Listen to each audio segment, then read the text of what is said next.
What's good with y'all, man? This is Dallas Cash. Welcome back to Humble Roses.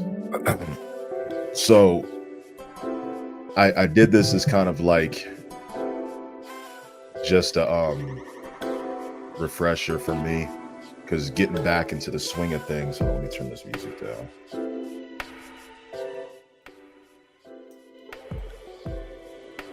Because getting back into the swing of things, like, we have a lot to cover, and I won't try to take too much of your time. This is, like I said, just going to be like a quick episode about what's going on tomorrow with SummerSlam. Not necessarily going to talk about AEW Collision, NXT Great American Bash. I will talk a little bit about SmackDown tonight. It doesn't seem like there's a lot on the agenda for tonight, obviously, because with what's going on tomorrow. I mean, stuff tonight is a big deal. We got 2 title matches that I remember. And then on top of that, we are... Where am I at? I'm so lost. Like I said, we already covered SummerSlam, but there was a couple of things that I wanted to discuss as it's opposed to SummerSlam. So, tomorrow, obviously, that's not good. Tomorrow, obviously, we got the SummerSlam card. As you can see, these are the matches that are booked for SummerSlam. Pretty hefty card. Is it better than last year's? Don't know. We'll have to wait and see. I'd say the talent for last year was a little bit more lined up in the main event. On paper, looks a lot better than last year. Last year's main event was Roman Reigns versus Jey Uso. Tribal Combat or whatever. This year it's Solo Sikoa versus Cody Rhodes, which is huge for Solo because he gets the main event of PLE, and it's one of the big 4. Now, I know he main evented a Money in the Bank, but this is like his first big PLE as a singles competitor. So tonight on SmackDown, we have a few things that I want to touch base on. So tonight we have the and I gotta figure out how to get rid of that at the bottom. Hold on. Okay, maybe I misunderstood. So tonight we have the women's tag team championship match between the champions, the unholy union, Alba Fire and Isla Dawn versus 2 of the big 3, which is Jade Cargill and the EST of WWE, Bianca Belair. Now, if you're not doing anything with Isla Dawn and Alba Fire, of what reason was the reason to give them the championship? Was it just for that hometown crowd pop? Because if that's the case, like, Piper Niven or Drew McIntyre could have won. I'd have been okay with that. But if you're going to beat the champions during that time, it has to mean something. And it doesn't really mean shit when Fire and Dawn haven't really been showcased, haven't really been doing nothing. They look more or less like contenders than they do champions. And I think that's really on management, because if we look at how management's been acting with Alba Fire and Isla Dawn, it's almost like they don't exist. Like, the funny thing is that people were saying, like, the women's tag team titles were cursed. Okay, they're cursed. And then they even thought that through and went ahead and incorporated that into a storyline for Alba Fire and Isla Dawn, where they placed a curse on the women's tag team titles. Well, they're the ones who placed the curse. Shouldn't they be the ones that break the curse if they have the championship? Like, these are questions you gotta ask yourself, because the way I'm looking at it,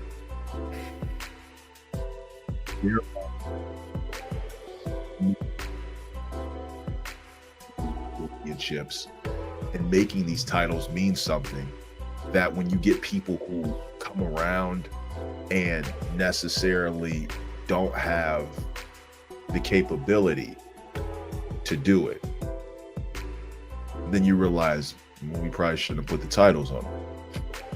All right, that's a bet. Well, if you didn't want to put the titles on them, what reason was the hometown crowd pop?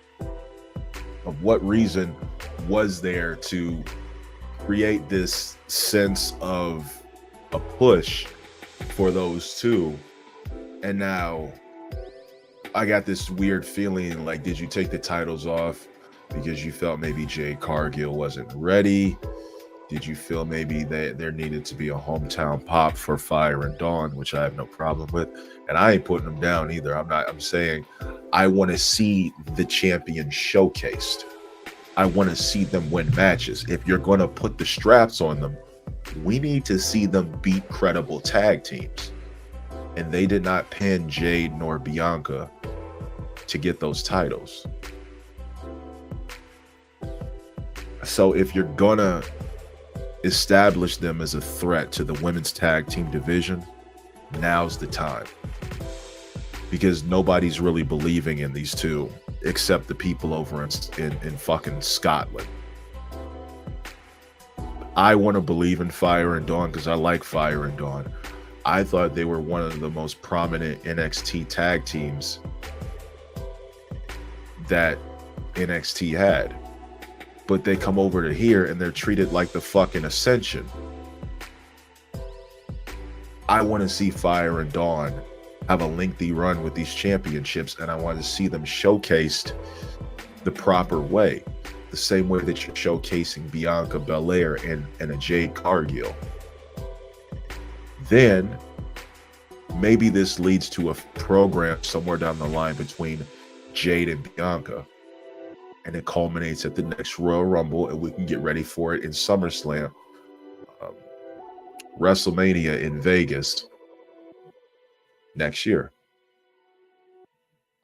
Now, I'm not going to sit here and bicker with people like, yo, we don't need that. Who's calling me? I'm not, yo, I don't know. I don't know who the fuck. Yo, when I'm live, like, don't call me. Like, we ain't doing all that. But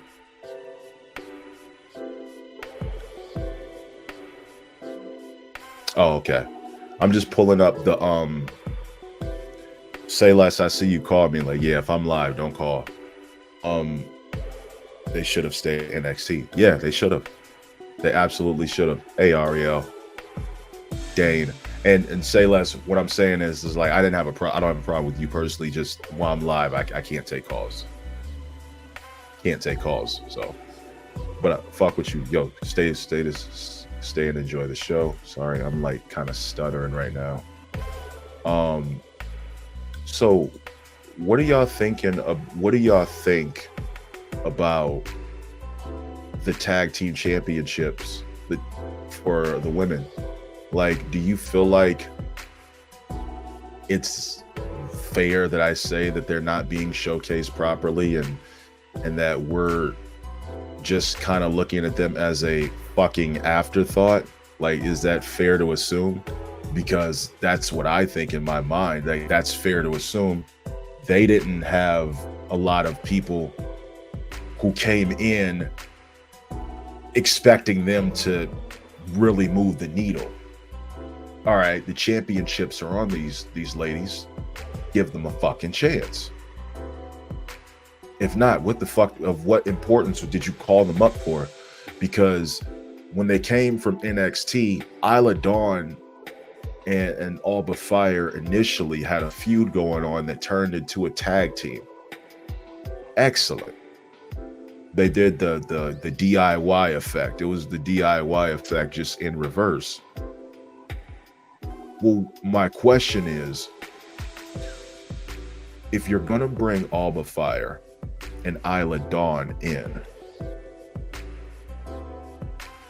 when are you going to start understanding that this tag team championship means a lot, not just to the WWE universe, but also the women.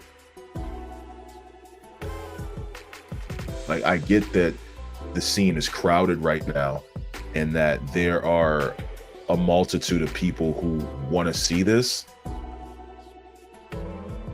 So give it to them. It bothers me that they couldn't have fit in like a women's tag team championship match in there.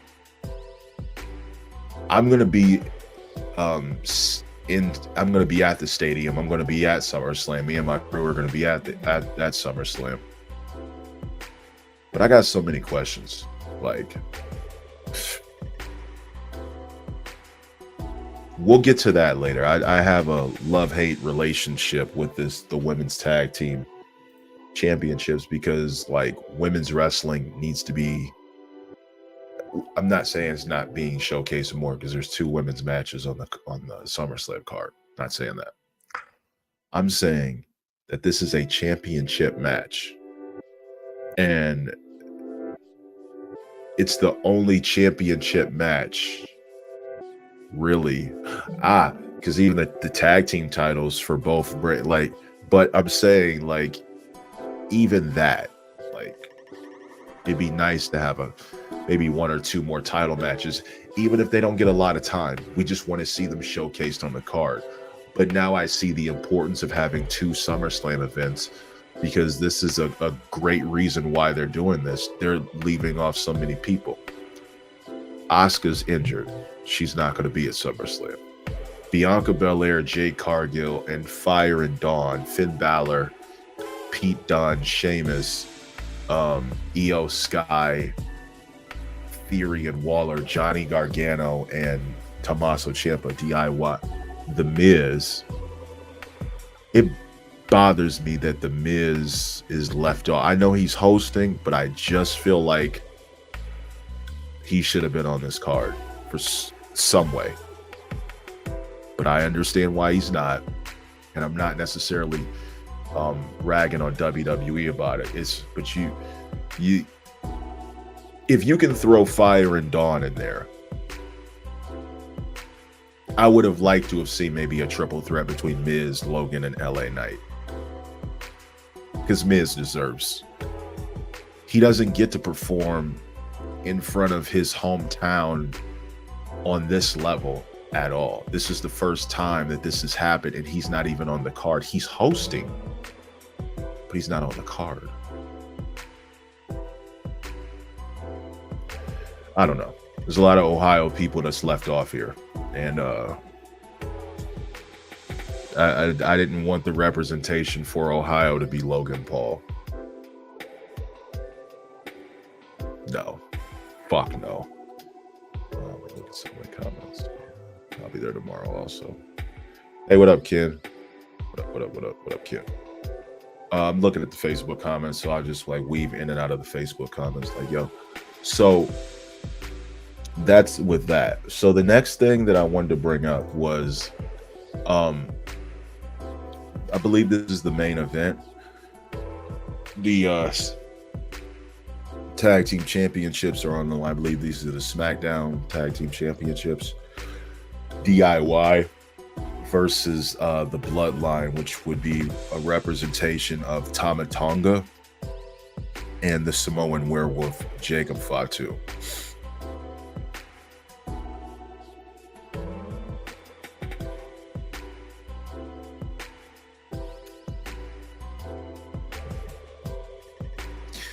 You know, I really don't see a scenario where DIY comes out of this winning.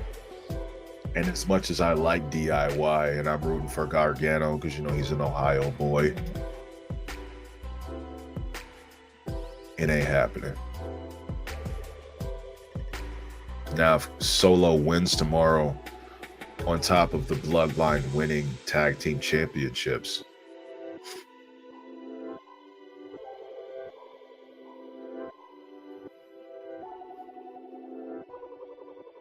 that would be good. That would be quality TV.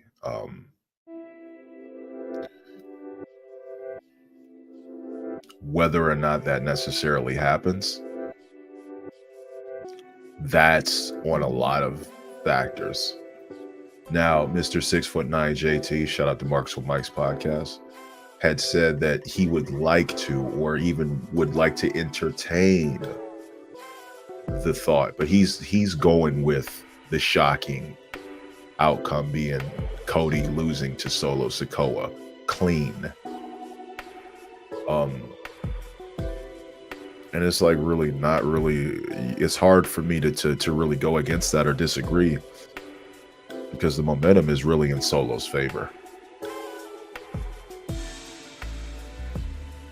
But again, we're all waiting for that Roman Reigns return. And I feel like we're going to get it, but it may not be tomorrow. It might just be Jimmy Uso. Because the more that I think about it, the more that I'm starting to wonder, like, in order for Roman to come back, there has to be a bigger reason, and it has to make a little bit more sense from a storyline standpoint. Because if Roman just comes back, there's nobody for him to align with against the bloodline, because look at everybody that he did dirty. Randy Orton, Kevin Owens, Sami Zayn, Jey Uso, Jimmy Uso, even Solo at one point. The only person he didn't do wrong was Paul Heyman. So in the sense that I'm sorry, I just killed a gnat. That's been following me all day. I'm like, my breath smells great, and I took care of everything. I'm like, what the fuck is the issue? So in spite of all of that, right?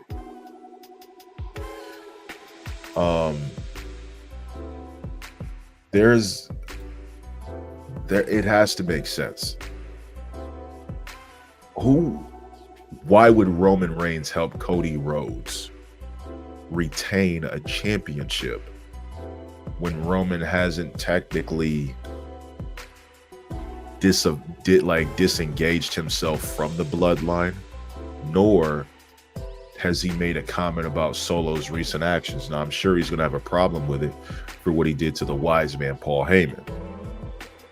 However, Roman has to come back with somebody that makes sense.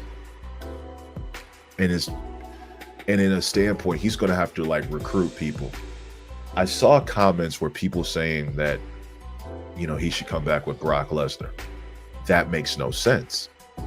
Why the fuck would Brock Lesnar of all people help Roman Reigns when the new bloodline haven't done anything to Brock Lesnar? His problem's always been with Roman. Why would he help him? You know what I'm saying? So this is what I'm thinking. It's probably going to be Jimmy coming back. People are going to be pissed. And I'm assuming it'll be Jimmy and Roman, or just Jimmy, and then we get Roman later down the line, closer to Survivor Series. Because if Roman comes back, you have weekly shows from August, September, October, November. What kind of story are we going to tell for that long? If Roman Reigns is going to come back, if we can't get him tomorrow, we ain't getting him at Bash at Berlin. Makes no sense. He needs to come back at Bad Blood. Roman Reigns will come back at Bad Blood. I don't want that, because I want to see it live. But if I'm a betting man, Roman's going to come back at Bad Blood, because it's a short-term return that's going to have like the aura and the steam is going to come off if we return him tomorrow. And there's no real payoff until Survivor Series. What is he going to do from the time he comes back to Bash at Berlin to what, Bad Blood, then No, it makes no sense. And I'm thinking from a standpoint that we don't want to ruin Roman's return.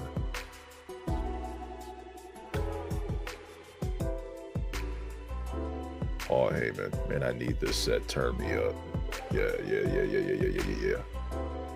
What up, JD? Good to see you, baby. You look good, man. Keep being a great individual and an even better father. All right. Well, like I said, come into the YouTube comments. Like, you know what I'm saying? I can't, for some reason, it streams, but I can't see all the comments. So, but I can see them if they're on the YouTube. So if you come on the YouTube, I can see them. Just funny enough, like I only got 9 people watching, which that doesn't bother me. I had 57 last time. This is a emergency stream. I don't have a set schedule of how I do things, but I'm gonna be at SummerSlam tomorrow, right? And the way that I'm thinking is if Solo wins, ride that shit out. Because who's he going to lose the title to? Is he going to lose it to Roman? And then Roman goes into a program later with the Rock. You took the title off Cody just to kind of hot potato it right back to Roman? No. Who should Cody lose it to? My personal pick? So, without really stretching it out, the only person that makes the most sense at really beating Cody Rhodes and it meaning anything is Randy Orton. Because there's history with Randy's family and Cody's family. With that being said, Randy would be my pick because remember, Randy, Cody, and Ted DiBiase Jr. were in Legacy back in 2009-ish, 2010-ish. It ended right at WrestleMania 26. That's when they had the blow-off triple threat. My point is, if Solo wins, what does that say for Cody? Because he's finished the story, but then he lost his championship to the Bloodline again, technically. Because WrestleMania 39, he challenged, lost to Roman because of Solo. And now he beats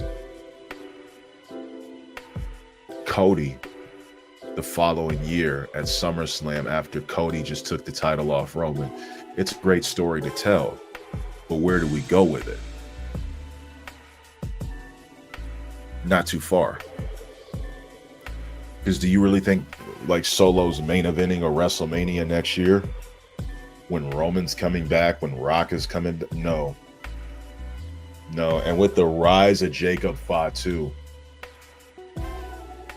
everybody is waiting on that Jacob Fatu singles run. I thought it was very convenient to book this main event because now we got so many chess pieces on the board to experiment with. We have to think as individuals, what's really going to cross your mind when all of this culminates at SummerSlam? It makes the most sense for Cody to win than for him to lose. Because if he loses, is he just going to beat Solo again? And then what was the point of taking the title off Cody? No. If anybody should take the title off Cody, it should be Randy Orton or The Rock. I don't want part-timers doing that, but from a storyline standpoint, that makes sense. Because right now, unless you're putting you can't put Braun Breaker in there. No CM Punk. No Drew McIntyre. We don't want to see Cody versus Seth 250,000 times. No Sheamus. The only person who really stands a threat to Cody Rhodes is Randy Orton. And if Randy's playing the heel, we're sold. We're going to get fed for generations with these feuds.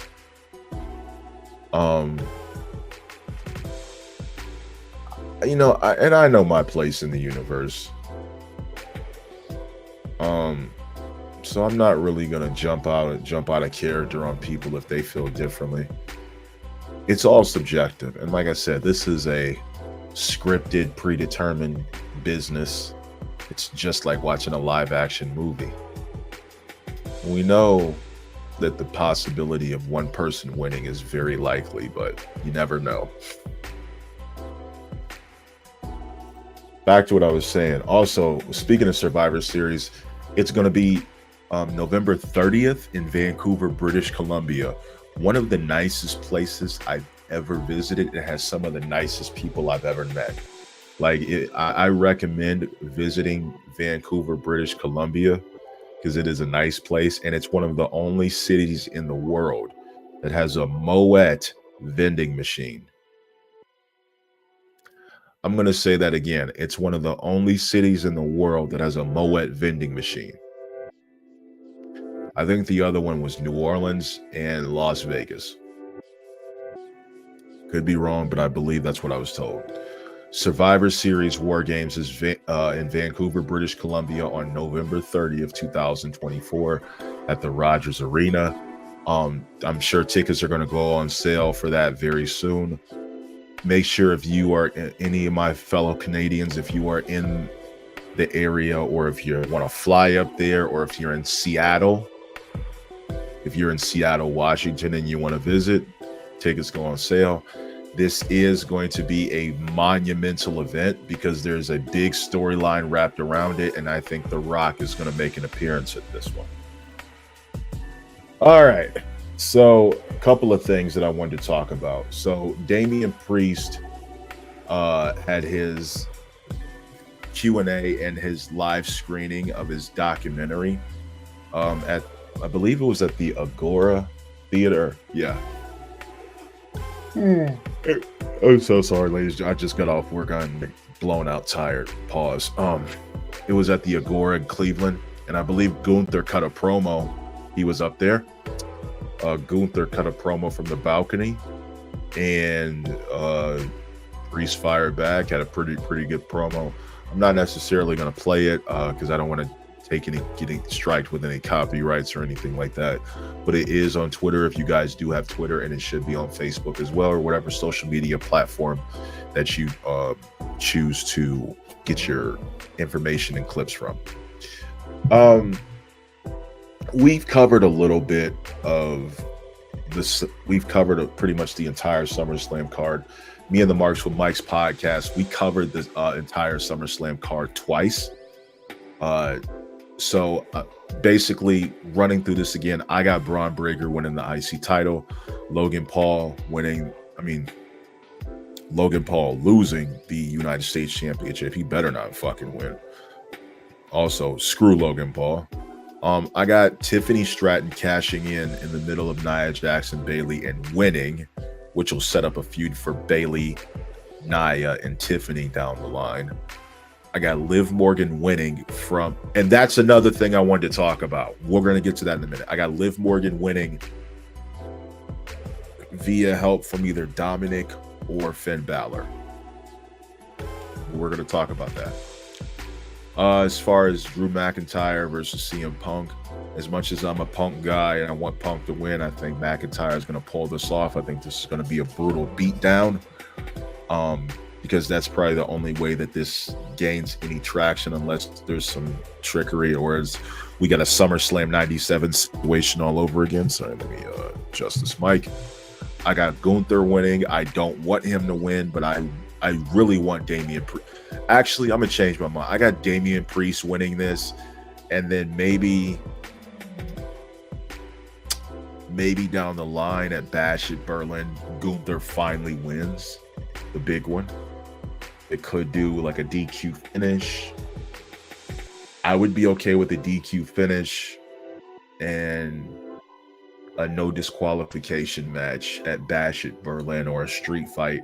Since Gunther called Damian Priest street trash, I could see the blow off match being a street fight at Bash at Berlin. So I'm going to change my from last week.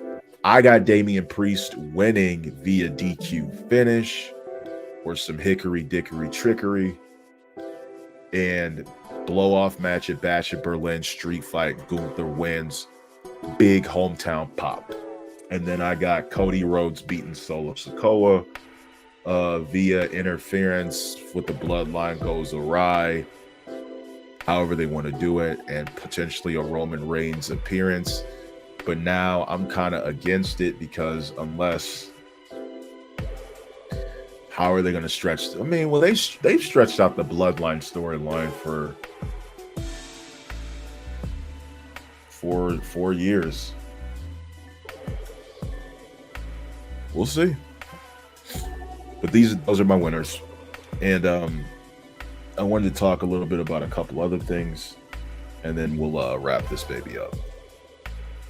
Okay, nothing in the chat, nothing in the comments. And again, like, this is a last minute kind of thing, so I didn't necessarily expect there to be a lot of people. There's only 16 people watching. I am thankful for the 16 people watching because it could have been nobody. So I have approximately 14 people on Twitter watching, 1 on Facebook, 1 on Twitch. If you're watching this, make sure you subscribe to my channel. My YouTube channel is just Dallas Cash. Follow me on Twitter at King Dallas Cash. I was supposed to put it in the banner.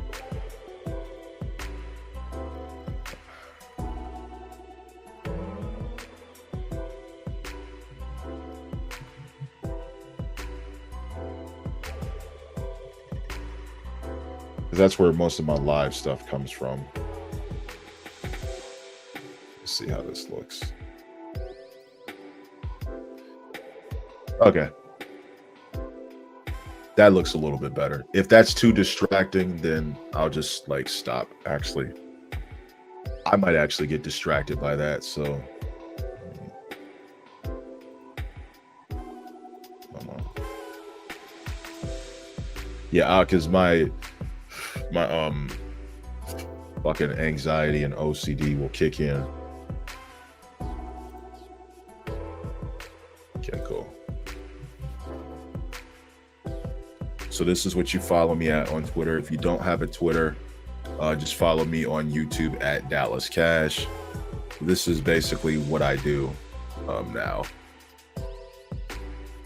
All right, so now that that's done, let's see Swisher era. Let me go to no Swish. You're good. I can actually see you through Twitch. Swish, I can see you through Twitch. I can see you through Twitch. Swisher era, I can see you through Twitch. You're good. You're good.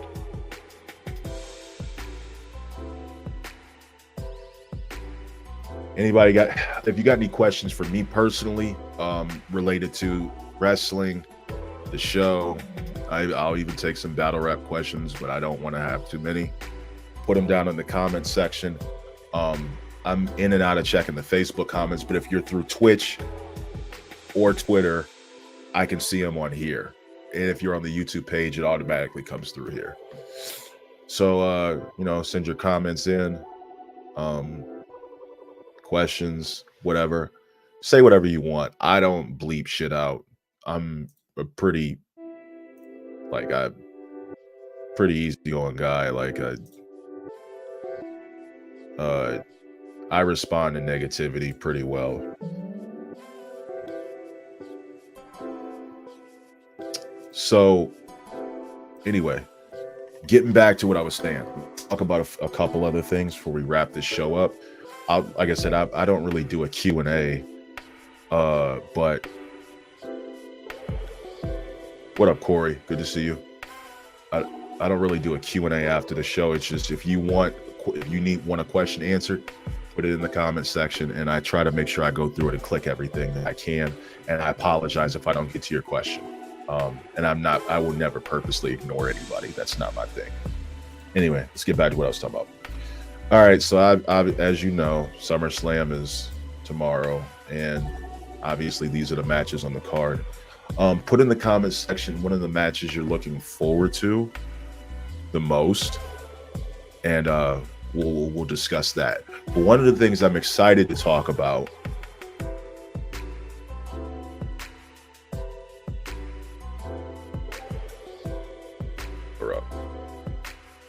Let's see. Okay, Michin. So, I'm really excited to announce this. I have not personally contacted Michin, aka Mia Yim, but what I was, oh, shh.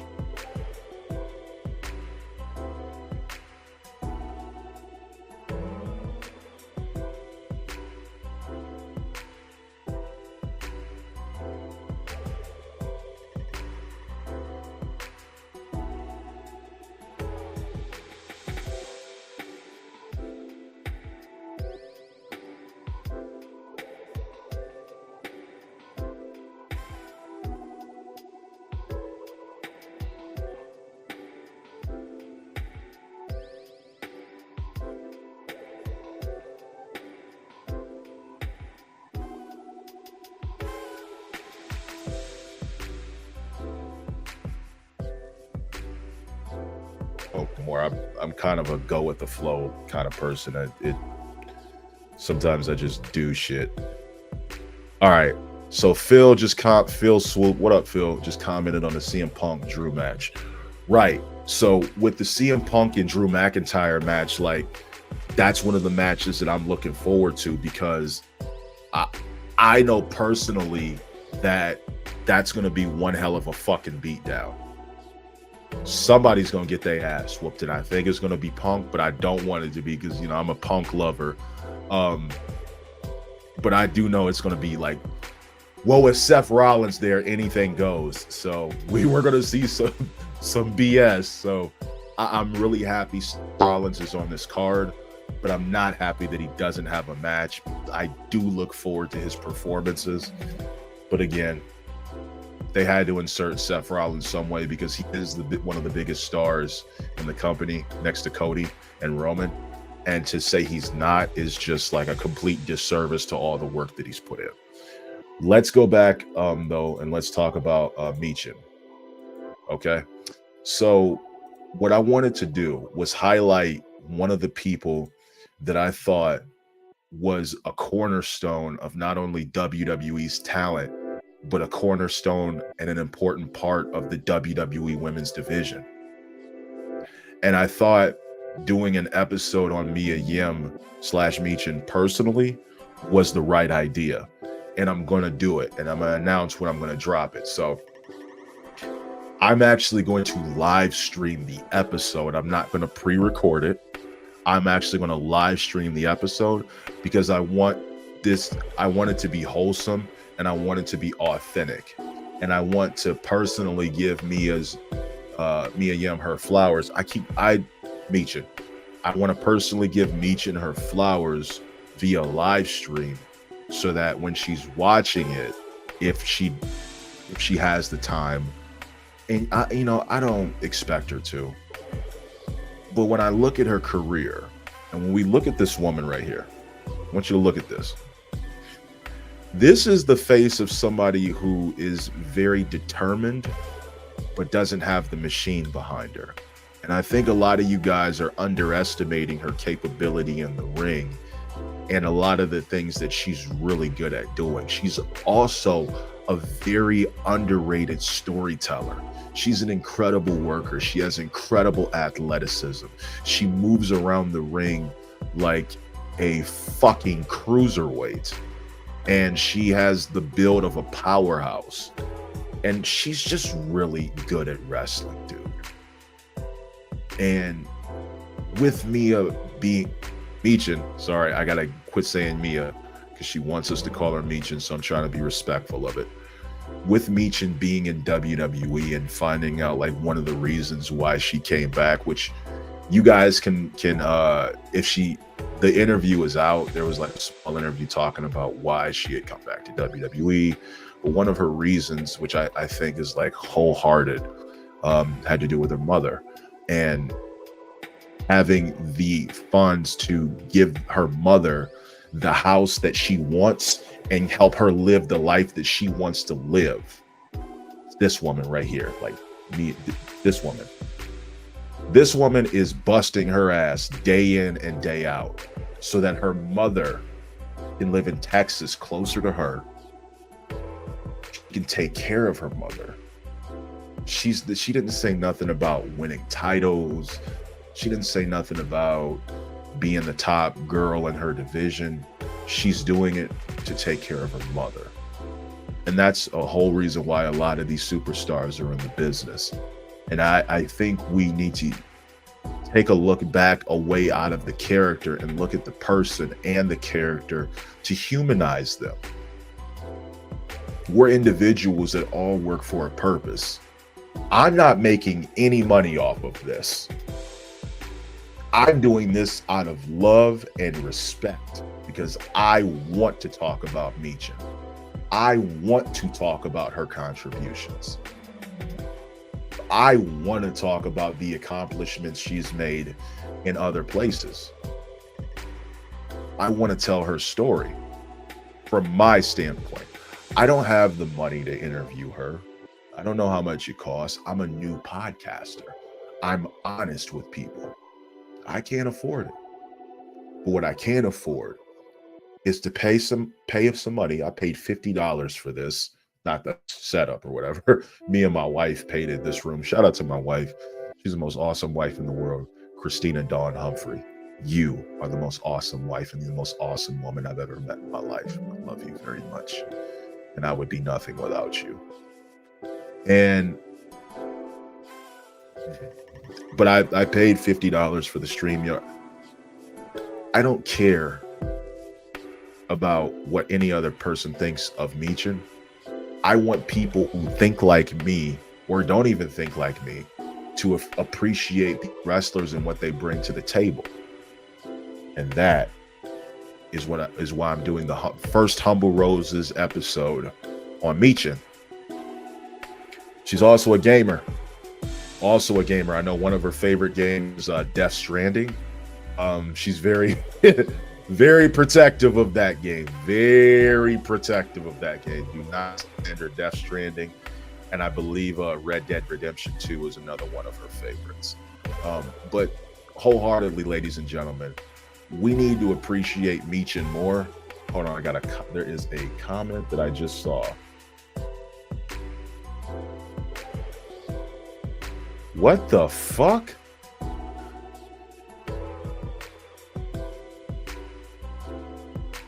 I'm gonna ignore that. And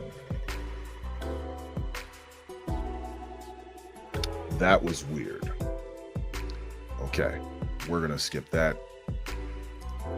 Actually, let me delete that shit because that was fucking weird. There's some fucking weirdos. Michin.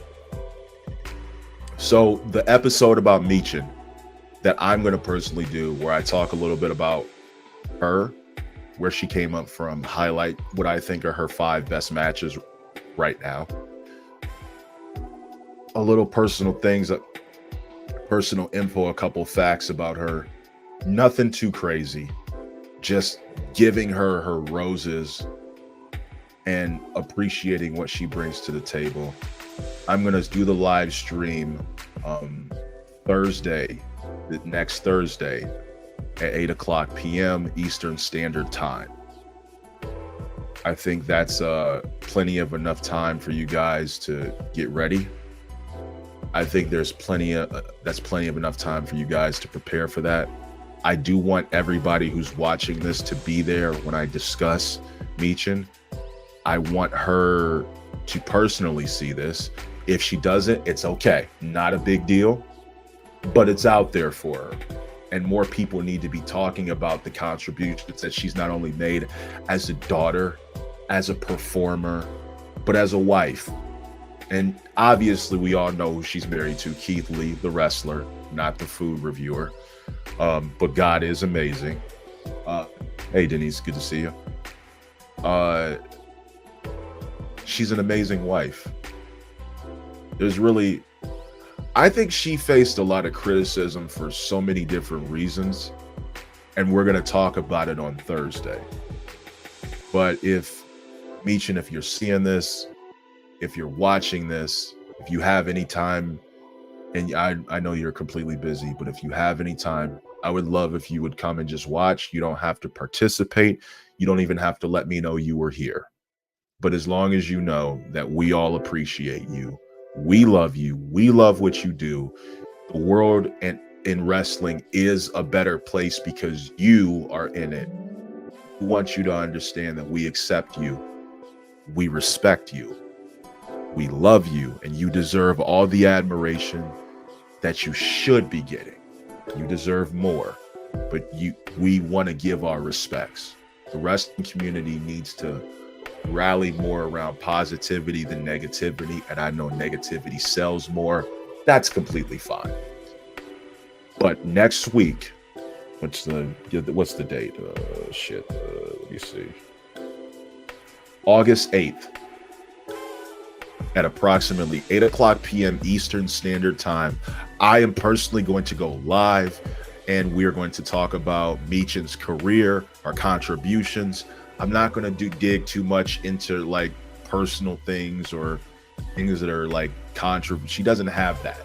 And I don't want to talk about that, but I want to talk about the things that are great that she's done. Because I've seen some of the weird things that people have said about her, and I don't like it and I don't appreciate it. I don't like that people are trying to deny her blackness because she appears majorly as Korean. This woman is identifying as black and Korean. We accept her for what she is and who she is. We don't look down on her because she doesn't have the typical features. If she's with us, she's with us. And even if she wasn't, we accept people as they are. We don't look down on them. We're not condescending to them. We don't perform colorism. I don't agree with any of the things that I've seen said about her. And I'm making that known that it's a fucking problem. We will not treat her in any way, shape, or form with that kind of racism. It's classless. It's disgusting. It's grotesque. I don't like it. I got your back, and I ain't nobody special, but I am going to make my voice powerful enough to the point that shit like that will not be tolerated. No. Not to one of my people, because she is one of my people. And that's that. Anyway.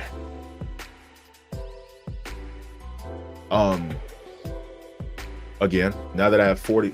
So my question is like, where are these people coming from? Like, I can see it. Hold on. It's got to be Twitter. Yeah. Because ain't nobody watching me on Facebook. That's fine. I'm barely on Facebook. I really didn't even want to go live on Facebook because Facebook is a fucking destruction zone. And but hell, Twitter is just as worse, if not worse. Way worse. But for some reason, I seem to surround myself with wrestling fans who what the fuck was that sound? Somebody messaged me.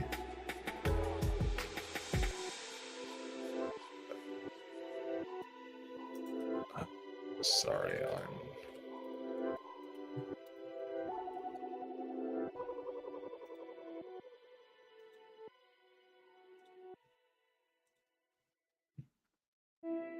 Anyway, back to what I was saying. So, yeah, Michin, we are going to cover your journey from, and I want to say 2011. I'm trying to go off what I remember. I could be wrong, but I'm trying to start from like either 2009 or 2011. Maybe 2007. I'm trying to get the years right, and I apologize because I don't know everything right now. But I know about what you did in CZW. We're going to talk about CZW. We're going to talk about Shine. I don't have when you started down pat, but I am going to get my research together. I'm actually going to get it together Sunday after the Marks with Mike's podcast show where we recap SummerSlam. And Michin, you should have been on this card, period. There's a lot of cards you should have been on. We're going to discuss it. I'm not looking for an interview or anything. Originally, I was going to ask if I could, but I know I'm not worth your time or none of that. So, and I'm not an established guy. So one thing you guys will learn about me is I'm very aware of who I am and what I am and who, like, I'm not nobody special. I'm just a regular battle rapper who turned into a podcaster because I care way more about talking about wrestling, and I have wrestling knowledge that I'd like to share with the world, but a lot of people do, and you guys are all awesome. You guys are all great. You spread positivity for the most part. You don't talk down on people. You're not condescending. I used to be like that. And I realized that the things that you say to people can have a negative effect that can be long-term. And I have to turn that around because I was a terrible person that had an ego.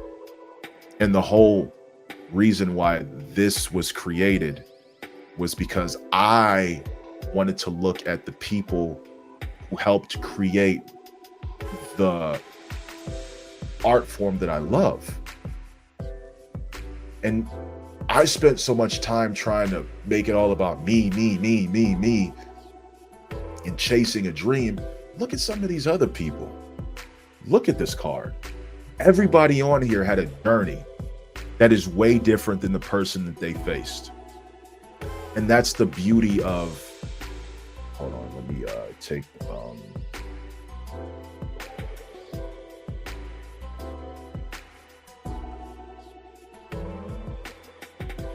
let me take the banner off real quick. Logan Paul, LA Knight. You know, I'll let it scroll real quick. And yeah.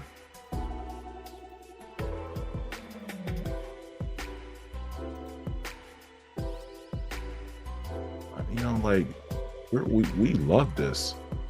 We love what we do. We love talking about these people. At least I do. Everybody had a journey. And that's the point of what wrestling is about, is that everybody had a journey to get where they are. We need to start talking about the people that don't get talked about enough. Mia Yim / Michin. Next Thursday, 8 p.m. Eastern Standard Time. We're going to talk about you. Just you. I'm not going to talk about no other wrestling news. None of that. Just you. So, she's the kind of person that we need to have a discussion about, and we need to ask. She's not being utilized on the main roster. She was being utilized more down in NXT. I understand why, but I want to see more from her. And I know we all do too. But I understand if she's content where she's at, but I know if she's a gamer like me, she's never just content. We're going to talk about you though on Thursday. All right. So once again, Survivor Series. I see when the camera reflects a certain way, so it's like I have to. So Survivor Series is November 30th, Vancouver, British Columbia. If you are in the Seattle, Washington area, you could drive up 2 hours and go to this event. If you're in the Vancouver, British Columbia area, make sure You grab your tickets. Tickets are going to go on sale shortly. I don't have any sponsors, so there's nothing for me to plug. But I am with the Marks with Mike's podcast. So please make sure that you subscribe to the Marks with Mike's podcast on YouTube.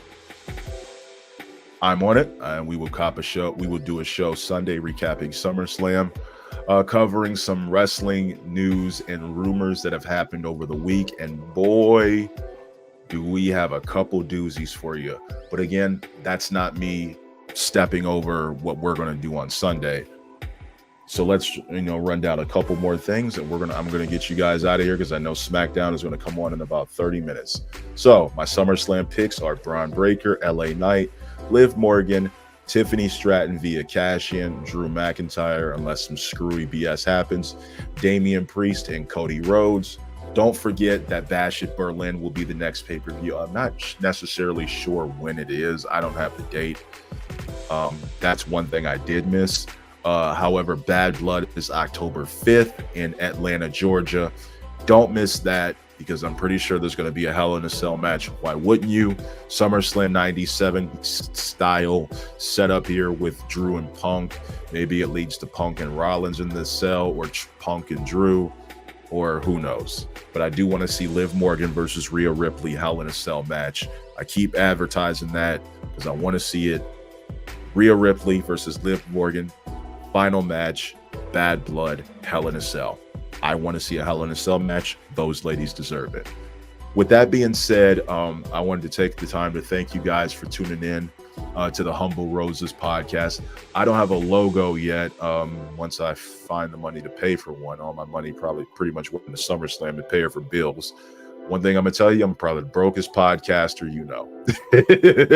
Brokest pod, not to quote Sean Price, RIP Sean Price. I love you.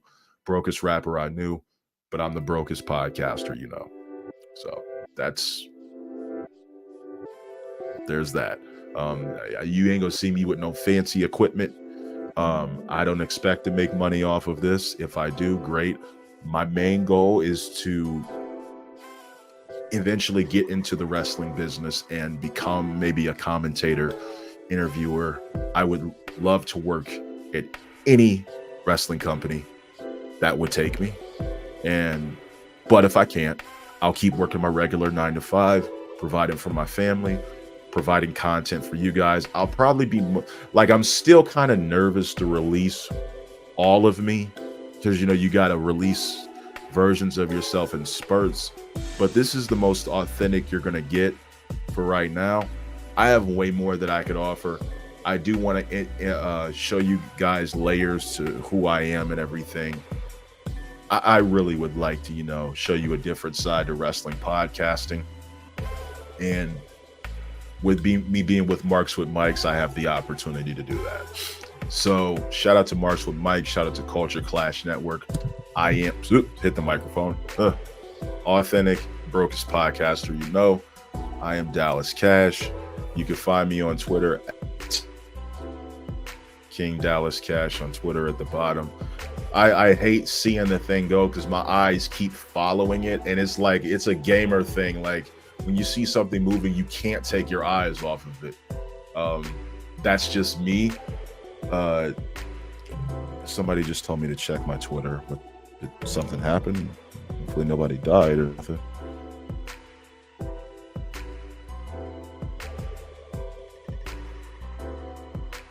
What am I supposed to be looking at? Ain't shit on here. Okay, whatever. Let me look at some final comments. I want to give a huge shout out to somebody that is important in my life as well. He doesn't even know I'm going to say his name. This is the fun part. I've known this brother since let me see if I can find. Let me look him up real quick because he should have a page. He does stay in the South though. So.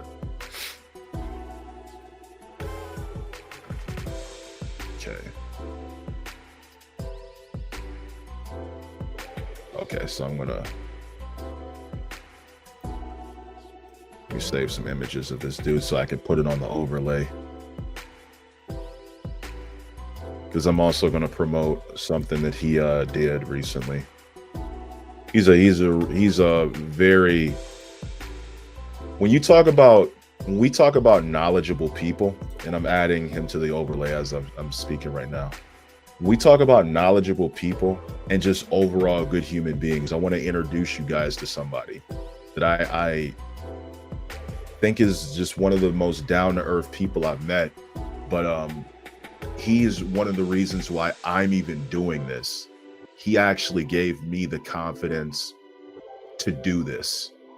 And I want to talk a little bit about him, if I can, since I got 47 people watching. He actually is on Twitter, and I'm going to tell you what his name is. Show you an image of him. It's NASA McMahon. NASA McMahon is an artist from West Memphis, Arkansas, who is one of the most knowledgeable people that I know in the world of everything. This man is, he's a genius. I think he doesn't get enough credit, as he is an incredible father. That's the first and foremost, the most incredible thing about him. I have the amount of respect that I have for NASA is indescribable. As a father, as a man, as an artist, he's a very intelligent guy, and he helps build computers. So if you need like a computer, any computer parts or software or anything, NASA McMahon is the guy to go to. You can find him on Twitter at NASA McMahon. I think, and again, as I go along, he's also a battle rapper like me. So a lot of times we trade rhymes over the phone and we spar. So I want to go and take the second to promote what he has going on. He currently just did a battle on iBattle with Tony Nova at the Sunfall event. And I thought it was one of the greatest battles I've ever seen in my life. Like, watching it, I felt like I was there. NASA, you are an inspiration to me. You're an inspiration to West Memphis, Arkansas, the South, Memphis, Tennessee. You're truly a master at your craft, and I believe the world needs to see it. He's a very knowledgeable man when it comes to wrestling. Yo, we got into a Sting and Undertaker debate. I wish it would have happened on here, because the points that we were both making, it was like watching, like, how can I put it? It was like watching Ali and Frazier, with me being an Undertaker guy and NASA being more of a Sting guy. We provided facts. And honestly, I think, if you know what I should do, I should bring him on here and we should do that shit live and have fans come in and give their opinions on Undertaker versus Sting. Because I can debate with podcasters about the importance and the impact that we're going to start doing that. Let's start having debate nights too, and just bringing podcasters on. And, you know, you get one side from and the opposite side from the other. We pick a topic and we run with it. And me being the guy that I am, you know, I'm always gonna stick with my guns based on what I know and facts that I can use to back it up. NASA's the same way. NASA was the one who actually made me believe that I was great at debating, because when me and him would have debates, they go forever. We've even gotten to heated debates where we didn't speak just because we're very passionate about what we believe in, but that's who we are. We're grown men. I've never had a problem with them, but like, we can get disrespectful with each other. And I think we've both learned not to do that, because I have a lot of love for the guy. I have a lot of respect for him. I think he's awesome. And I want you guys to know that NASA McMahon is somebody you guys should be following on Twitter.